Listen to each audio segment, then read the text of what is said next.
आपको सनी देओल हो या हेमा मालिनी हो, ये चुनावी है। अगर आप चुनाव के टाइम पे देखेंगे 2019 का चुनाव होगा, ये आपको गेहूं काटते हुए नजर आएंगे। कातिया ये 2.5 किलो का हाथ है। ये सब फिल्मी जो सितारे होते हैं ये किसानों के समर्थन में नहीं उतरेंगे, क्योंकि पार्टी का दबाव है। इन्हें अगली बार तो टिकट चाहिए ना। अगर इस किसानों का समर्थन कर देंगे, पार्टी उठा करके इनका टिकट काट देगी, अगली बार इनको टिकट नहीं देगी। हेमा मालिनी लगातार मथुरा से दूसरी बार सांसद है। क्यों? क्योंकि मतलब इस समर्थन नहीं करती। लश्कर भी तुम्हारा, सरदार भी तुम्हारा, और तुम झूठ को सच लिख दो, अखबार भी तुम्हारा, और इस दौर के फरियादी जाएं तो जाएं कहाँ, हुकूमत भी तुम्हारी और दरबार भी। आज अंबानी अडानी का बायकॉट करना बहुत ज़रूरी हो गया है, क्योंकि यही पूंजीपति घराने हैं जो मतलब देश पर राज कर रहे हैं। आप अंबानी, अडानी, बाबा रामदेव, अगर आप उद्योगपतियों के नाम गिनेंगे तो सरकार आने के बाद इनकी जो आप देखेंगे आय में, इनकी आमदनी में 6000 गुना का जो है मतलब इनका जो है बढ़ोतरी हुई है। तो सिर्फ इन्हीं की आमदनी बढ़ रही है, इन्हीं की मतलब हर चीज़ में बढ़ावा हो रहा है। सन्नी देओल मुर्दाबाद, मुर्दाबाद। पंजाब दा गद्दार सन्नी देओल मुर्दाबाद, मुर्दाबाद। पंजाबियां दा गद्दार सन्नी देओल मुर्दाबाद, मुर्दाबाद। पंजाबियां दा गद्दार सन्नी देओल मुर्दाबाद, मुर्दाबाद। गुरदासपुरियां दा गद्दार सन्नी देओल मुर्दाबाद, मुर्दाबाद। गुरदासपुरियां दा गद्दार सन्नी। वीडियो में कही गई बातों का फोरम से कोई लेना देना नहीं है। वक्ता के निजी विचार हैं। हमारा मकसद आप तक हूबहू जनता की आवाज़ पहुंचाना है। अगर इस वीडियो को लेकर कोई विवाद होता है तो इसके लिए फोरम जिम्मेदार नहीं होगा। सबको सुनते हुए लग रहा है कि बातचीत जो है बेनतीजा रहेगी। जो है 29 तारीख को भी बातचीत होगी, क्योंकि ये सरकार जो है लगातार कृषि कानूनों के फ़ायदे गिना रही है। सरकार कृषि कानूनों के फ़ायदे गिना रही है, लेकिन जो किसान मौजूद हैं, किसान यही कह रहे हैं कि तीनों जो है कृषि विरोधी बिल हैं, काले कानून है। किसान इन्हें काले कानून बता रहे हैं, और किसान कह रहे हैं संशोधन नहीं चलेगा, किसी भी तरह की संशोधन की कोई गुंजाइश नहीं है। ये कृषि जो विरोधी बिल है वो वापस हो, और उसके बाद MSP यानी कि मिनिमम सपोर्ट प्राइस, न्यूनतम समर्थन मूल्य पर ये कानून बने। जिस तरह से आपने संसद में ये कानून बनाए, एक कानून जो है MSP पर बनना चाहिए। तो लगातार जो है सरकार जो है बातचीत कर रही है। बिल्कुल जीत होगी, बिल्कुल जीत होगी। जीत हमारी होगी, और हमें इस बात का पूरा भरोसा है। किसान जीत कर ही लौटेंगे, क्योंकि किसान तय करके आए हैं कि जब तक किसान ये जो जंग है सरकार और किसानों के बीच, तब तक किसान जब तक ये जंग नहीं जीत लेते तब तक ये किसान वापस नहीं जाएंगे। तो ये किसान लगातार जो है मोर्चा संभाले हुए हैं, डटे हुए हैं। की बात भी करने वाले हैं मोदी जी। देखिए मोदी जी मन की बात करते हैं, लेकिन मन की बात वो सिर्फ मन की बात सुनाते हैं, लेकिन वो जनता के मन की बात, किसान की मन की बात आखिरकार मोदी जी क्यों नहीं सुनते हैं। उन्हें पता है कि ये किसान आंदोलन पंजाब के किसान जो थे 2 महीने से कर रहे थे, उसके बाद आज 31 दिन हो गए हैं, लगातार ये आंदोलन चल रहा है। फिर भी जो है मोदी जी अपने मन की बात करते हैं। आखिरकार इन किसानों के मन की बात कौन सुनेगा?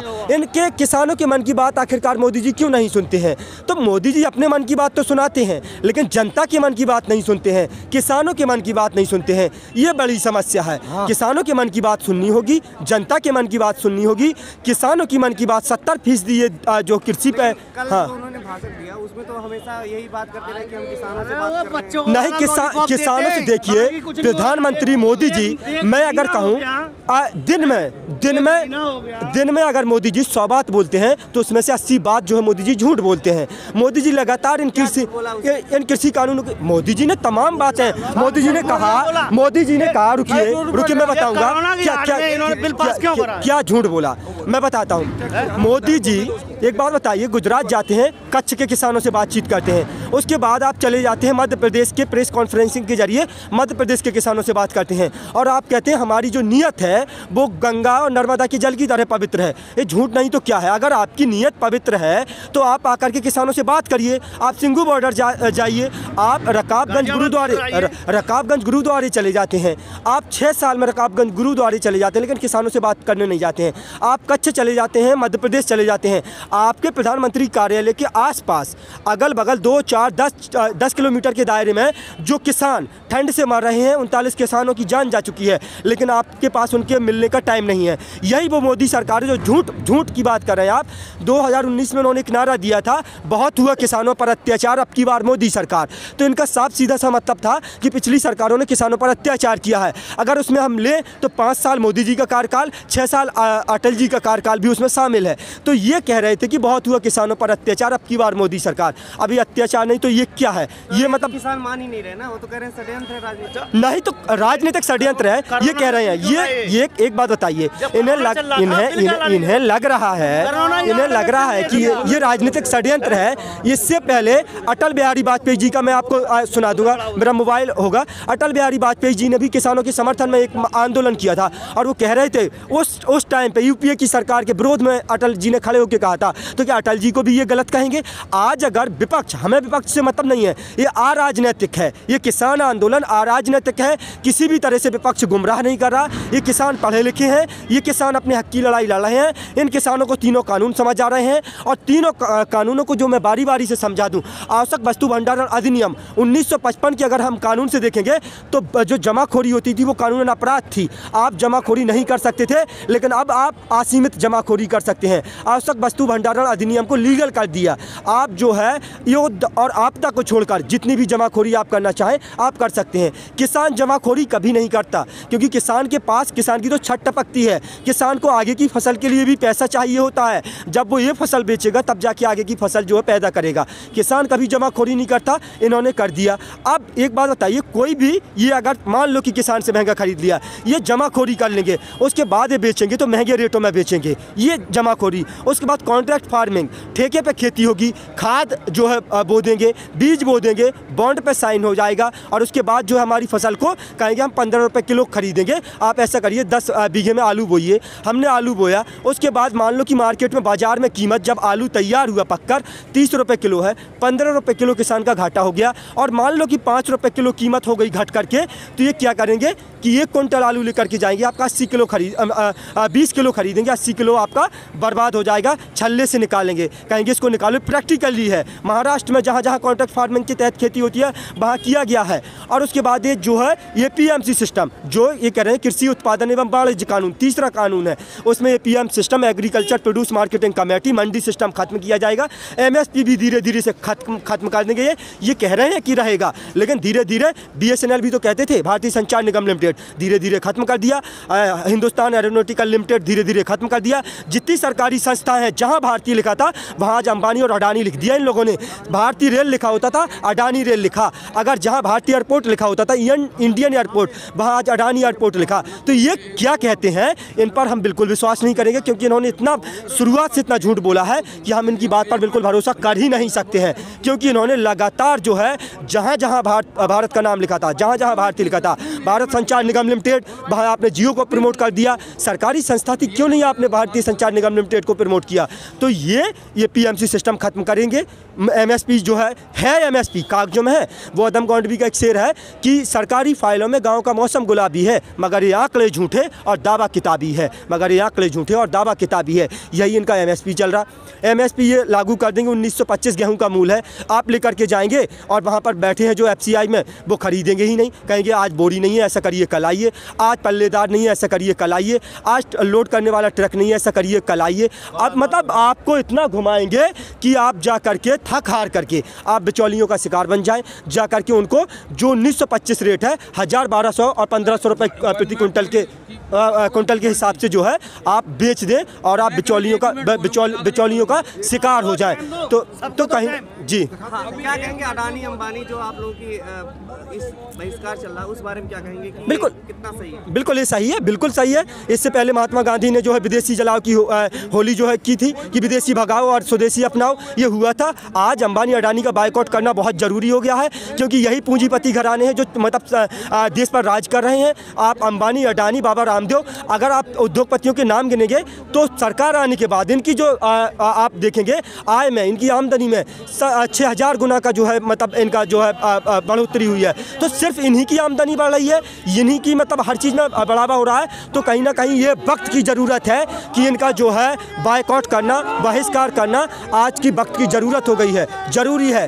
अंबानी अडानी पंजाब के पूरे किसान उतर आए हैं। हाँ बिल्कुल, अभी और उतरेंगे। पंजाब के अभिनेता हैं जो एक्टर सबसे जाने कहे जाते हैं, सनी देओल है। हाँ, जब तक रोड बंद नहीं होंगे, देखिए आपको सनी देओल हो या हेमा मालिनी हो, ये चुनावी है। अगर आप चुनाव के टाइम पे देखेंगे 2019 का चुनाव होगा, ये आपको गेहूं काटते हुए नजर आएंगे। कातिया ये 2.5 किलो का हाथ है। ये सब फिल्मी जो सितारे होते हैं ये किसानों के समर्थन में नहीं उतरेंगे, क्योंकि पार्टी का दबाव है। इन्हें अगली बार तो टिकट चाहिए ना। अगर इस किसानों का समर्थन कर देंगे, पार्टी उठा करके इनका टिकट काट देगी, अगली बार इनको टिकट नहीं देगी। हेमा मालिनी लगातार मथुरा से दूसरी बार सांसद है। क्यों? क्योंकि मतलब इस समर्थन में उतरती नहीं है। अगर ये किसानों के समर्थन में उतर आएंगी तो इनका तो टिकट कट जाएगा। तो इन्हें अपना टिकट बचाना है, अपनी कुर्सी बचानी है, अपना लोकसभा क्षेत्र बचाना है, इसलिए किसानों का समर्थन नहीं करेंगे। किसान देंगे सही जवाब वोट से। पे चर्चा हुई है टीवी पर। हाँ, उसमें तमाम चीजों से जिक्र किया गया कि बहुत सारे काम किए हैं मोदी जी ने अब तक किसानों के खातों में पैसे ट्रांसफर। हाँ, सारी चीजों चर्चा हुई है, लेकिन क्या लगता है कि ये सब चर्चा एक गलत डायरेक्शन में जा रही है? बिल्कुल। लगातार एक बात बताइए आप, इन्होंने पिछले 7 सालों में किसानों के हित में काम किए। ये 4 काम गिना दे जो किसानों के हित में किए हैं। ये कहते थे उत्तर प्रदेश में हमने गन्ना का बकाया है जो भुगतान कर देंगे। योगी जी रो रहे थे।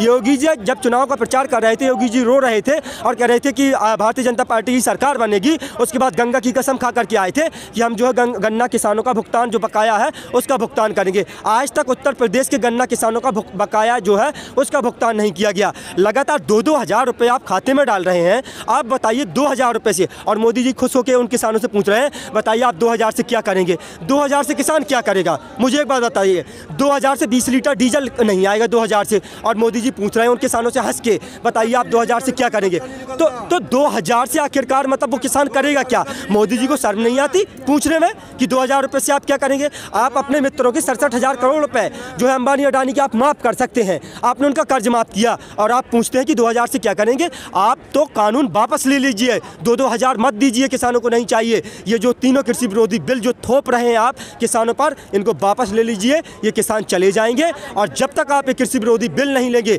ये किसान जब तक डटे रहेंगे और ये आपकी सरकार को उखाड़ कर फेंक देंगे। आपकी सरकार को उखाड़ कर फेंक कर की वापस जाएंगे, चाहे 2024 तक भले हमें यहाँ रहना पड़े।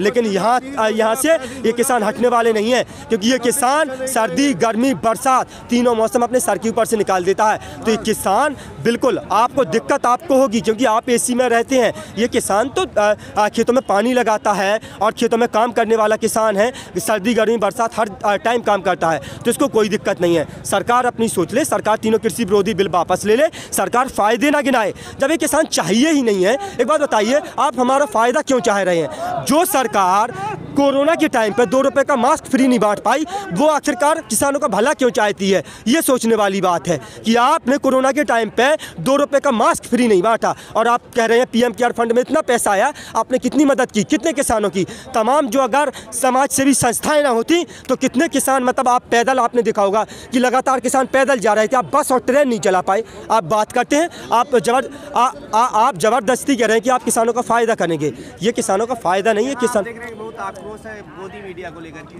बिल्कुल, ये आक्रोश कैसे? देखिए गोदी मीडिया को लेकर के मैं कहूँगा कि देखिए गोदी मीडिया को देखिए गोदी मीडिया को लेकर के मैं कहूँगा कि लश्कर भी तुम्हारा, सरदार भी तुम्हारा, और तुम झूठ को सच लिख दो, अखबार भी तुम्हारा, और इस दौर के फरियादी जाएं तो जाएं कहाँ, हुकूमत भी तुम्हारी और दरबार भी तुम्हारा। तो देखिए जो मीडिया होता है वो आईना होता है। आईना जो होता है जिसके चेहरे में दाग होते हैं वो उसके चेहरे के दाग दिखाता है। तो मीडिया होता है आईना, और सरकार का जो है सत्ता का स्थायी विपक्ष होता है मीडिया। मीडिया जो है लोकतंत्र का चौथा स्तंभ होता है, लेकिन मीडिया ने पिछले 7 सालों में अपनी गरिमा जो है पूरी तरह से खो चुका है। मीडिया पूरी तरह से गरिमा खो चुका है, और आज देख रहे होंगे आप किसान आंदोलन में लगातार इन किसानों को खालिस्तानी बताया जा रहा है, पाकिस्तानी, गद्दार और देशद्रोही, उसी मीडिया के माध्यम से। इसीलिए उस मीडिया की एंट्री सिंघू बॉर्डर हर जगह बैन कर दिया गया, क्योंकि मीडिया का आजकल कोई भरोसा ही नहीं कर रहा। और मेन स्ट्रीम मीडिया का ये तो भला हो आप जैसे छोटे यूट्यूब चैनल वालों का, जो लगातार इस मतलब प्रोटेस्ट को मजबूती के साथ जो है दिखा रहे हैं, और आप लोगों का बहुत बहुत जो है मैं आभार व्यक्त करता हूँ। छोटे जो यूट्यूब चैनल हैं, जो वेब पोर्टल हैं, लगातार उन्हीं की वजह से ये मजबूती से ये प्रोटेस्ट चल रहा है। खबरों में बने रहने के लिए फोरम 4 को सब्सक्राइब करें और नोटिफिकेशन पाने के लिए बेल आइकन दबाएं।